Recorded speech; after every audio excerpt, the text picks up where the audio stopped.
आज हम बात करेंगे दूध के बारे में। वैसे तो आप सब दूध से भली भांति परिचित हैं। हमारे यहाँ दूध का उपयोग सदियों से चला आ रहा है। भगवान कृष्ण के समय से हमारे यहाँ दूध और दूध से बनाए गए भोजन पदार्थों का उपयोग किया जा रहा है। यहाँ तक कि बच्चों को जब प्रथम आहार दिया जाता है तो दूध की खीर बनाकर दी जाती है। त्योहारों पर खीर खाने का प्रचलन तो है ही, यहाँ तक कि शिव की आराधना में भी हमारे यहाँ शिवलिंग पर दूध चढ़ाने की परंपरा रही है। दूध हमारे शरीर में कैल्शियम का भी एक उत्तम सोर्स है। यह शरीर को बलवान व शक्तिशाली भी बनाता है। इसीलिए हमारे यहाँ पहलवानों को विशेष तौर पर दूध व बादाम खिलाए जाते हैं। यहाँ तक कि कहा जाता है कि किसी समय पर भारत में दूध की नदियाँ बहती थीं।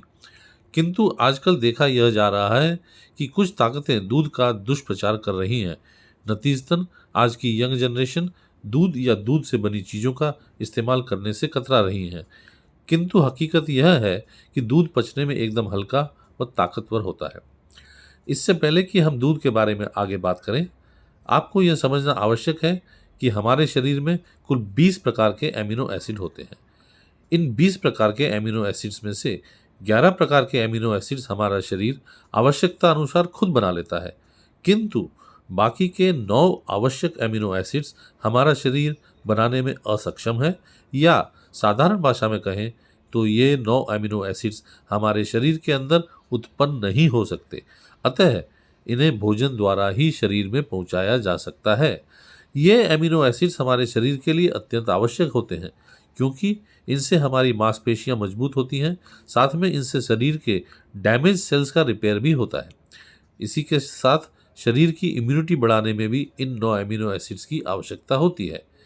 इन एमिनो एसिड से हमारा पाचन तंत्र मजबूत होता है तथा भोजन को पचाने में भी इन एमिनो एसिड्स की आवश्यकता होती है, तथा अति महत्वपूर्ण दिमाग के लिए भी आवश्यक केमिकल्स इनसे ही बनते हैं। अब तो आप इन एमिनो एसिड्स का महत्व समझ रहे होंगे। अब ये सवाल यह उठता है कि ऐसा कौन सा पदार्थ है जिसके खाने से इन सभी एमिनो एसिड्स को शरीर में पहुंचाया जा सके।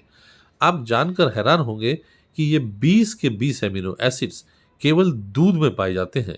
इसीलिए हमारी संस्कृति में तथा आयुर्वेद में भी दूध को संपूर्ण आहार माना गया है। इसमें वो 9 के 9 आवश्यक एमिनो एसिड्स भी शामिल हैं। अतः केवल दूध पी लेने से शरीर के लिए आवश्यक सभी एमिनो एसिड हमें प्राप्त हो जाते हैं। अब यह आपको तय करना है कि आप अपने बच्चों को दूध पिलाना चाहते हैं या नहीं।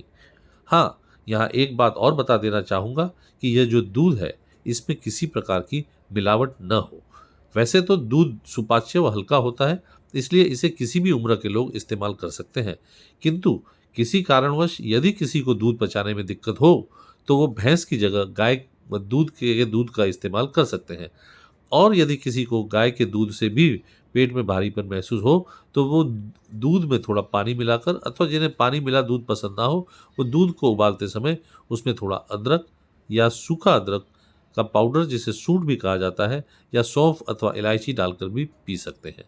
हमारे यहाँ हल्दी का दूध पीने की तो प्राचीन परंपरा रही है, जिसे आजकल 5 स्टार होटलों ने भी टर्मरिक लाटे के नाम से परोसना शुरू कर दिया है। तो आप भी आज इस एपिसोड से समझ गए होंगे कि दूध हमारे शरीर के लिए क्यों आवश्यक है।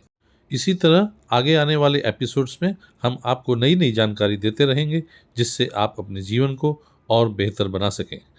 धन्यवाद।